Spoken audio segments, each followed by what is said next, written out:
Hello and welcome to my channel biophilic, the hub for bio lovers. तो आज जो हम टॉपिक डिस्कस कर रहे हैं, जो हम चैप्टर 1 कर रहे थे क्लास 12 का, that is sexual reproduction in flowering plant, हमने आउटब्रीडिंग डिवाइसेस तक कर लिया था। अब हम उसके आगे ही कंटिन्यू कर रहे हैं। चैप्टर बहुत ही थोड़ा बचा है, इस क्लास में करने के बाद बस एक छोटी सी क्लास और बचेगी, जिसके बाद ये चैप्टर फिनिश हो जाएगा। तो आज हम अपना टॉपिक स्टार्ट करते हैं, that is pollen pistil interaction. क्या होता है, जैसे ही पोलन ग्रेन, हमने पोलिनेशन तक तो कर ही लिया था। पोलिनेशन क्या है, is the transfer of pollen grain from anther to stigma.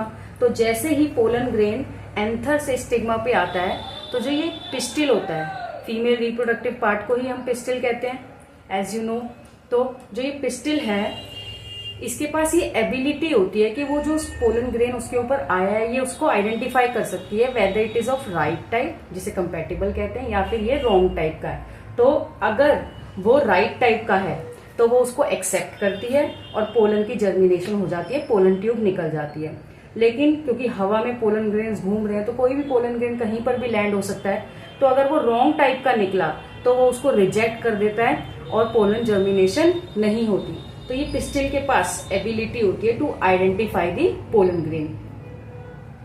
अच्छा, अब जो पोलन ग्रेन्स होते हैं, हमने जैसा पढ़ा था, पोलन ग्रेन में दो टाइप के पोलन ग्रेन्स होते हैं। टू सेल्ड, जब वो शेड होते हैं एंथर से, या तो वो टू सेल्ड हो सकते हैं या फिर वो थ्री सेल्ड हो सकते हैं। टू सेल्ड मैंने कहा था 60% प्लांट्स में टू सेल्ड स्टेज पे शेड होता है और 40% प्लांट्स में थ्री सेल्ड स्टेज पर वो शेड होता है। लेकिन अल्टीमेट जो गोल होता है वो होता है थ्री सेल। मतलब थ्री सेल तो बनाना ही बनाना है, या तो आप स्टार्टिंग में ही डिस्पर्सल के टाइम पे बना लो या फिर बाद में। तो जिसमें है उसमें तो कोई दिक्कत है ही नहीं। लेकिन जो टू सेल होते हैं, जैसे ही वो पोलिनेशन उनका हो जाता है, वो स्टिग्मा पे आ जाते हैं, पोलन ट्यूब बनने लगती है, तो जो उनका जेनरेटिव सेल होता है, दो सेल में क्या होता है, एक वेजिटेटिव होता है और एक जेनरेटिव होता है। तो जो जेनरेटिव होता है वो डिवाइड होकर दो जेनरेटिव सेल्स बनाता है, जिन्हें बोलते हैं मेल गैमेट्स। तो generative cells divides to form two male gametes. तो वो पोलन ट्यूब में फिर मूव करते हैं दोनों मेल गैमेट्स। तो अल्टीमेटली जो टू सेल था वो भी क्या बनेगा बाद में जाके, थ्री सेल। अब जो पोलन ट्यूब है वो, अब जैसे आपका मान लीजिए ये आपका पिस्टिल है, इस तरीके से होता है ये स्टिग्मा। यहाँ पे पोलन ग्रेन आए हैं, तो यहाँ से एक ट्यूब निकलेगी जिसे बोलते हैं पोलन जर्मिनेशन, और ये ट्यूब को बोलते हैं पोलन ट्यूब। अब इस पोलन ट्यूब में क्या, जो दो मेल गैमेट्स हैं आपके, वो ट्रेवल करके नीचे आएंगे स्टिग्मा के थ्रू होते हुए। यहाँ पे आपका ओव्यूल है, ठीक है, तो वो स्टिग्मा के थ्रू होते हुए आपके ओव्यूल तक पहुंचेंगे। तो pollen tube moves through style and reaches ovary, और फिर कहाँ एंटर करते हैं, ओव्यूल में, थ्रू माइक्रोपाइल। हमने पढ़ा था ऐसे एक माइक्रोपाइल स्ट्रक्चर था, ये जो ओपनिंग वाला स्ट्रक्चर होता है ओव्यूल का। तो यहाँ से वो ट्यूब घूम के वो यहाँ पे एंटर करती है, पोलन ट्यूब माइक्रोपाइल के थ्रू ओव्यूल में। तो पोलन ट्यूब एंटर करती है through one of the synergids. अब ओव्यूल के अंदर वो कहाँ जाएगी, आपके ओव्यूल के अंदर क्या होता है, एम्ब्रियो सेट, जिसमें नीचे की तरफ कौन से सेल्स होते हैं, सिनर्जिक्स। तो सिनर्जिक्स में एंटर करती है थ्रू फिलीफॉर्म अपरेटस, और फिर वो एग सेल तक पहुंचती है फॉर द फर्टिलाइजेशन। तो जो ये जितने भी इवेंट्स हो रहे हैं फ्रॉम पॉलिनेशन, मतलब पोलन का जो डिपोजिशन हुआ स्टिग्मा से, और कहाँ तक, जब तक पोलन ट्यूब एंटर कर रही है ओव्यूल में, ये जितने भी इवेंट्स हो रहे हैं, मतलब कि डिपोजिशन, आइडेंटिफिकेशन, एक्सेप्टेंस और रिजेक्शन जो भी है, फिर पोलन जर्मिनेशन, फिर पोलन ट्यूब जो मूव कर रही है through style and ovary, reaches ovule and then enters. जो ये जितने भी इवेंट्स है यहाँ से लेकर यहाँ तक, इसको बोला जाता है pollen pistil interaction. Is that clear? तो पोलन पिस्टिल इंटरेक्शन बहुत ही इजी टॉपिक। और ये कैसे आइडेंटिफाई करती है, जो आपका पिस्टिल होता है उसके पास कुछ केमिकल्स होते हैं और पोलन ग्रेन के पास भी कुछ केमिकल्स होते हैं। तो क्या होता है, ये केमिकल्स के थ्रू ही आइडेंटिफाई करती है कि ये केमिकल हमारे लिए कंपैटिबल है या नहीं, मतलब जो केमिकल पोलन ग्रेन के पास है। तो ये इंटरेक्शन जो होती है वो थ्रू केमिकल्स होती है, ठीक है। अच्छा, नेक्स्ट हमारा टॉपिक है आर्टिफिशियल हाइब्रिडाइजेशन। अगर हम अपने मन चाही फॉर्म्स बनाना चाहते हैं प्लांट्स की, हम अपने मनचाही फीचर्स के साथ प्लांट्स बनाना चाहते हैं, तो उसके लिए जो लोग हैं वो करते हैं आर्टिफिशियल हाइब्रिडाइजेशन। अपनी मर्जी के पोलन ग्रेन, मर्जी के जो आपकी पिस्टिल है उसको सिलेक्ट करके, ताकि जो प्लांट बने, हाइब्रिड बने, उसके अंदर अपनी मर्जी के फीचर्स आ सके, डिजायरेबल फीचर्स जिसे कहते हैं, जो अच्छे फीचर्स होते हैं।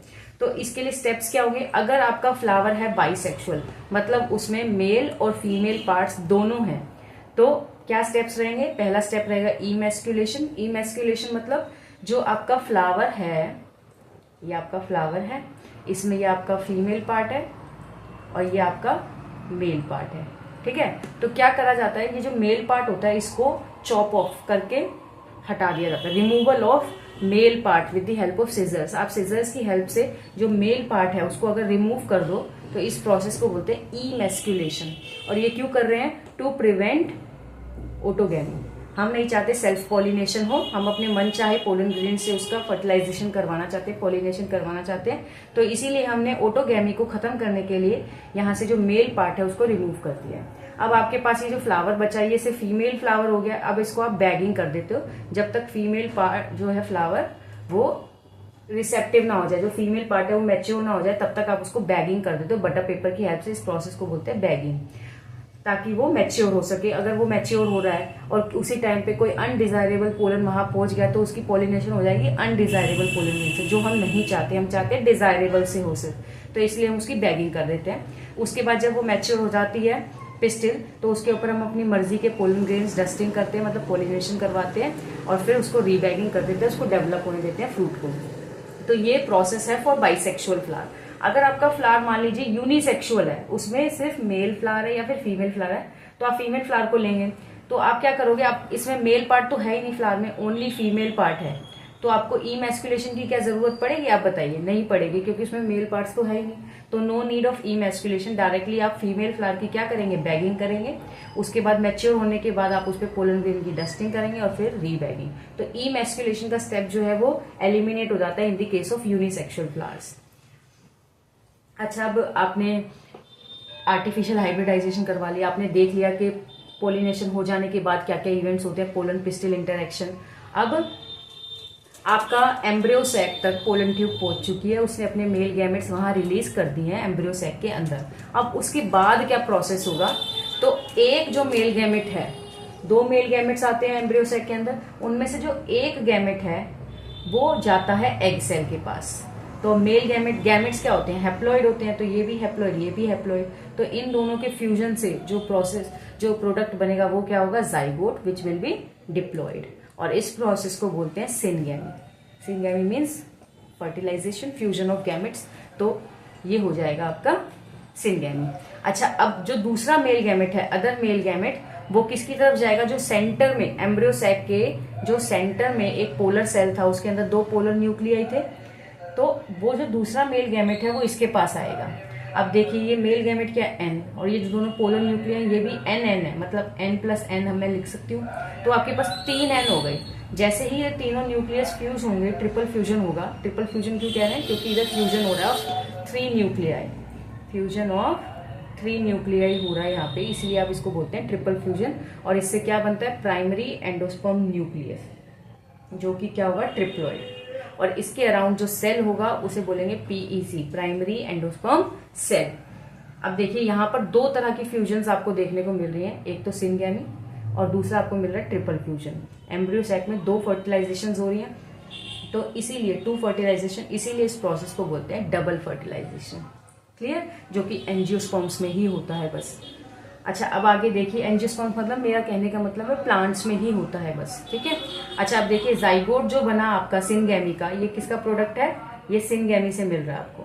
तो सिनगैमी का जो प्रोडक्ट है आपका जाइगोट, वो क्या बनेगा बाद में जाके, एम्ब्रियो। एम्ब्रियो मीन्स आपका बेबी प्लांट, इसी से आपका फ्यूचर में जो प्लांट है वो डेवलप होगा। आपका जो सेंट्रल सेल है, मतलब जो फ्यूजन हुई है ट्रिपल फ्यूजन, जो सेंट्रल सेल था वो क्या बन जाएगा, प्राइमरी एंडोस्पर्म सेल PEC, और बाद में उससे क्या बनेगा, एंडोस्पर्म, जो कि आपको फूड प्रोवाइड करेगा टू एम्ब्रियो।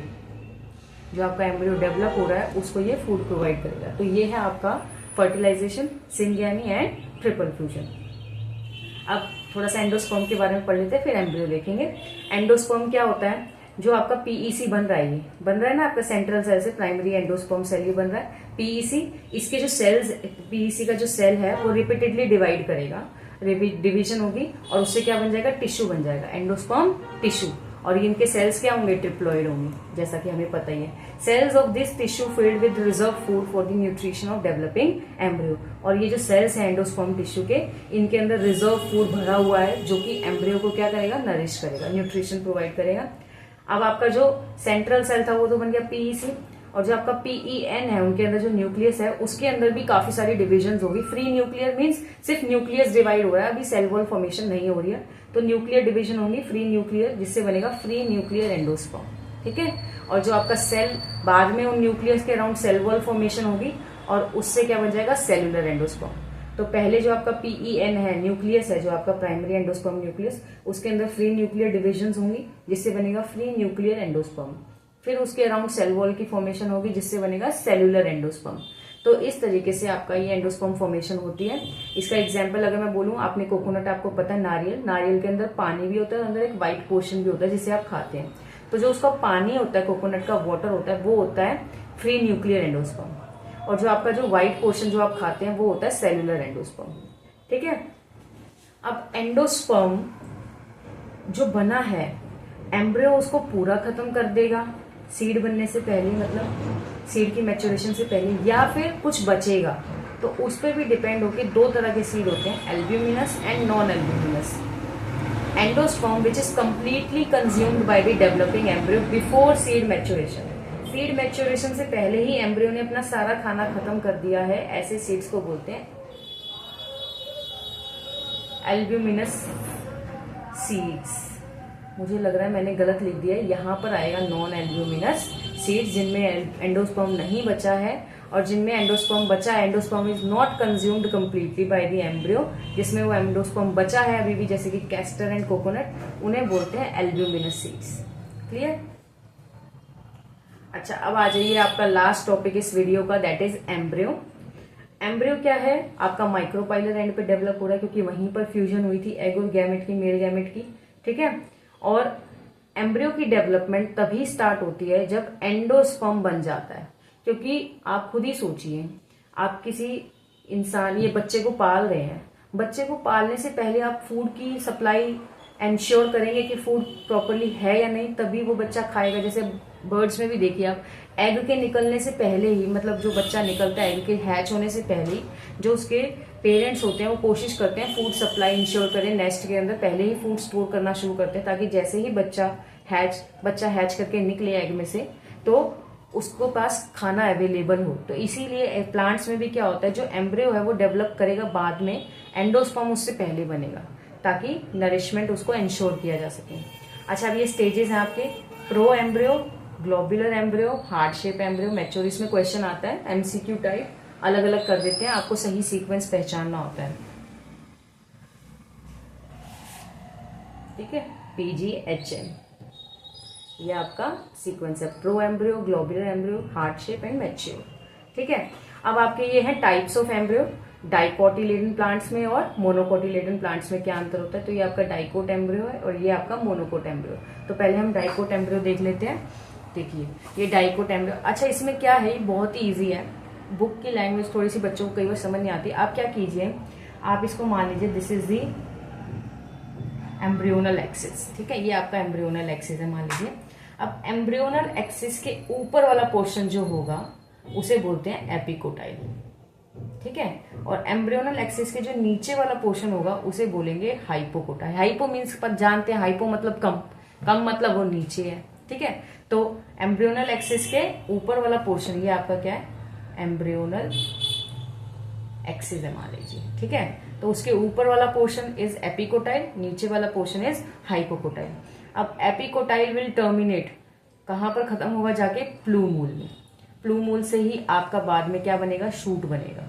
ठीक है, अच्छा अब ये जो हाइपोकोटाइल है ये नीचे जाके किस में एंड होगा, रेडिकल में। रेडिकल से ही आपकी रूट बनेगी, और रेडिकल के नीचे ही आपको रूट कैप, दैट इज जो कवर करता है, रूट को प्रोटेक्ट करता है। तो ये आपके पार्ट्स हैं, और ये जो दो आपको दिख रहे हैं दैट इज कोटिलेडन्स। तो डाइकोट है इसलिए दो कोटिलेडन्स हैं, इनमें ही फूड स्टोर होता है for the nourishment of embryo.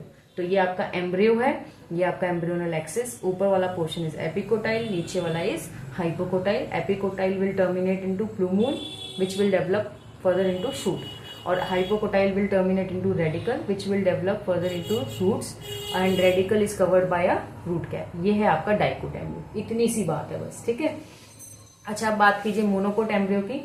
तो मोनोकोट एम्ब्रियो में आपको एम्ब्रियोनल एक्सिस किसे समझना है, ये जो आपका स्क्यूटेलम आपको दिख रहा है, इसकी जो अटैचमेंट जहां पर हो रही है ये आपका मान लीजिए, या फिर नीचे से यहाँ से ले लीजिए, ये आपका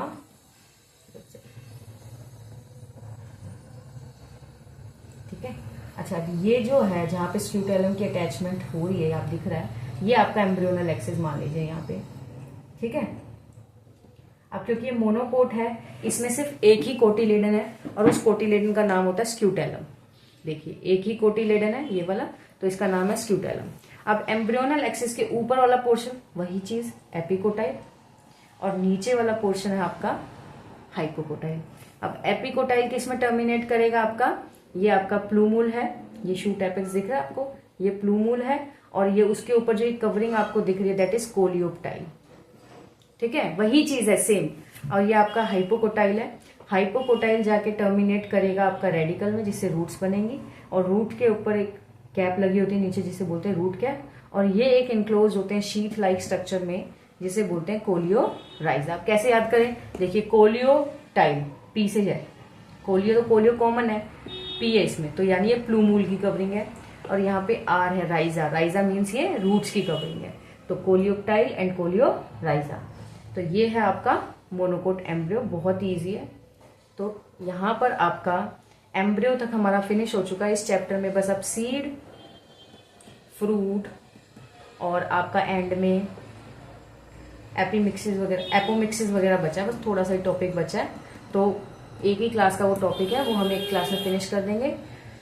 अगर आपको कंटेंट पसंद आया तो please like, share and comment and subscribe my channel. Thank you.